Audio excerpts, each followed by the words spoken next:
I'm showing you guys an absolutely worst case game. Everyone's playing like an idiot, still able to put yourself in a position where you are level 7 after the first game.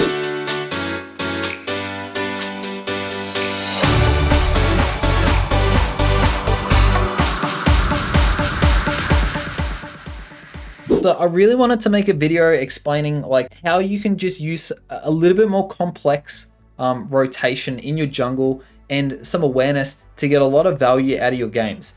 And so this is a really, really good example of this game, right?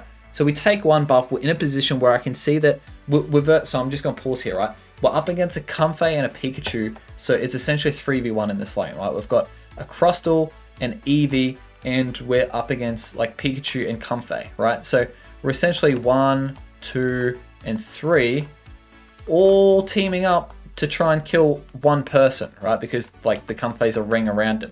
So if we're able to get this kill early, we're going to be doing some really good things. And this is not the time when you expect to see a jungler coming up. So like this is probably like if I'm the Pikachu with a Comfey around me, I'm obviously really, really frustrated. So a lot of damage goes off, but there's a couple things to notice here, right? So the first thing that we've done is we can see down in this section in our jungle here, we've only taken one buff, and our Eevee will respawn and begin to run through here, right? So that's the first thing to just be mindful of. The second thing is we've wiped out both of them in lane, so we're going to be able to score, and we've got farm here, farm that's going to spawn there, farm back there, and farm down here, and we've got a blue buff.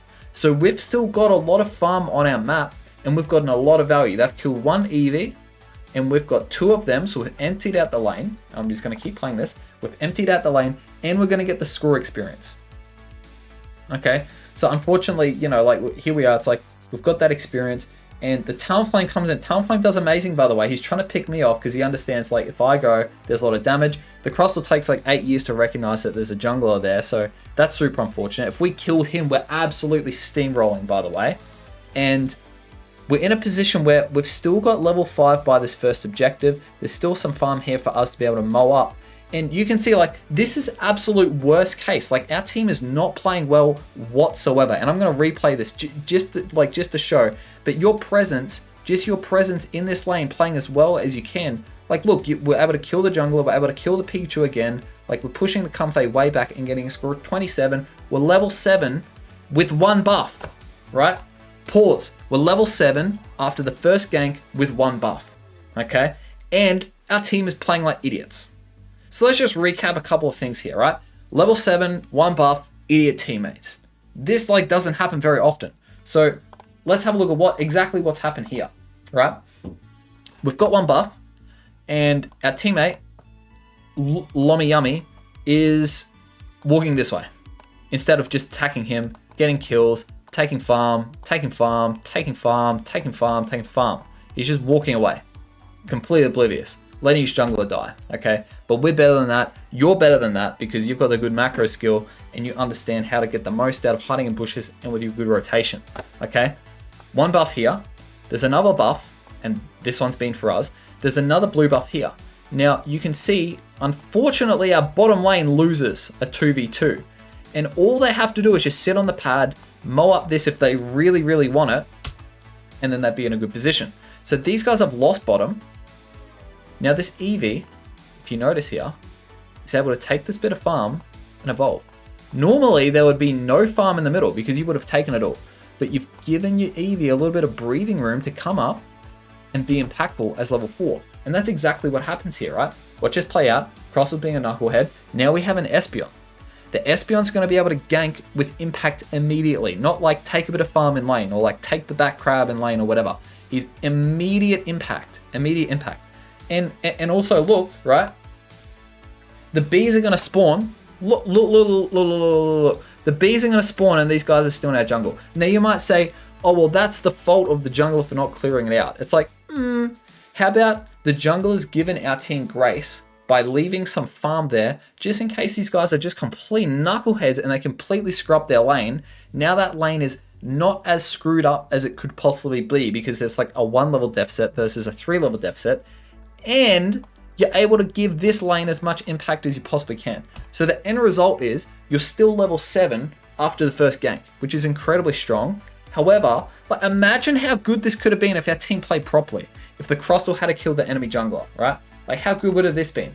If the Crustal kills the enemy jungler with me, if our bottom lane doesn't get absolutely destroyed down here, right? If we were able to just kill the jungler, rotate down, take the blue buff, and then gank the bottom lane, imagine how good this could be. So I'm showing you guys an absolutely worst case game. This is the worst case game. Like, this is, everyone's playing like an idiot.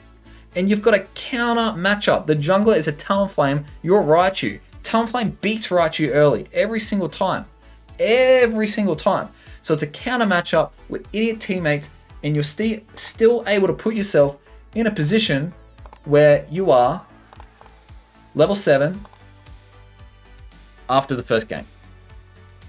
And you've put yourself in a position, and it gets worse, right? It gets worse. Look at the Crustal. The Crustal ends up walking bottom lane after he dies top lane, because he probably thought I gave up on him or something like that. So, like, this is a classic solo queue game where normally if I just had have done my rotation, gone through here, I would have gone to the top lane, everyone would have been dead. I would have gone to the bottom lane, everyone would have been dead, and life would have been terrible, and everything would have been screwed. So this is just one thing you can do as a jungler to command what's happening in your games. Guys, it's early rotations. And how do you play from here on out to ensure that you're not gonna, be screwing up the games?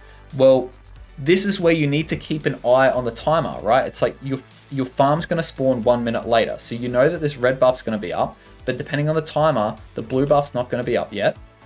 And you're just gonna have to play as carefully as you possibly can. Like, be mindful of what's happening here. So I can see, like, I've got like 10 seconds before this farm goes here, and we're still in the early game. 10 seconds here.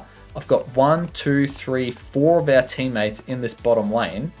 Hopefully he just stays in the top lane and doesn't die, right? And what am I keeping an eye out for here? Where's the enemy jungler? That's pretty much all I want to know. Where's the enemy jungler? We're able to get a side duck, so we're in a pretty good spot. Now, this isn't the best play by me, but I'm going to show it anyway. I'm in this position, and I don't know where the enemy jungler is. In fact, I've got a pretty good idea, because look at what this dude, this Baltoy, or this bird, is attacking in the bush. So who's in the bush? A Talonflame. And who's with the Talonflame? Probably the Comfey.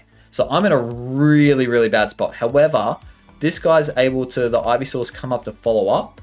So worst case is I'm just going to dive onto this Ivysaur as quickly as I can, and we're just going to do as much damage as possibly can. So I go down, but we're able to kill the enemy jungler, and our Ivysaur's actually able to get a double KO, which is really, really good for him. And that middle farm is still there. So it was kind of like a neutral trade-off. Good thing the Ivysaur was there, because if I went in there on a 2v1, that's honestly really, really bad play. So you got to be mindful of that, right? I wasn't, and you can see that we almost got punished really, really badly for this. Okay, you're coming up to the first objective. What do you want to do? You want to make sure that you've got a goal zone. So you've got some presence in your goal zone here, right? And you want to just pick them off so that you can win this objective. Now, that Psyduck does absolutely incredible at fending me off from getting like a double, triple kill there. But the Venusaur's able to follow up with some Solar Beam action. Really, really good. We've got a Unite move, and yeah, you can see I'm taking this, position now where it's like, I want to kill, I want to break this goal zone, and I want to take the bottom objective, right? We've got the numbers. Let's not stuff around. Let's get this job done. And then we're just going to consider the rotations and, take the buffs, make sure we're defending goal zones, and taking a lead into the late game. So that's pretty much all I want. Honestly, that's all I want to show in this particular game, right?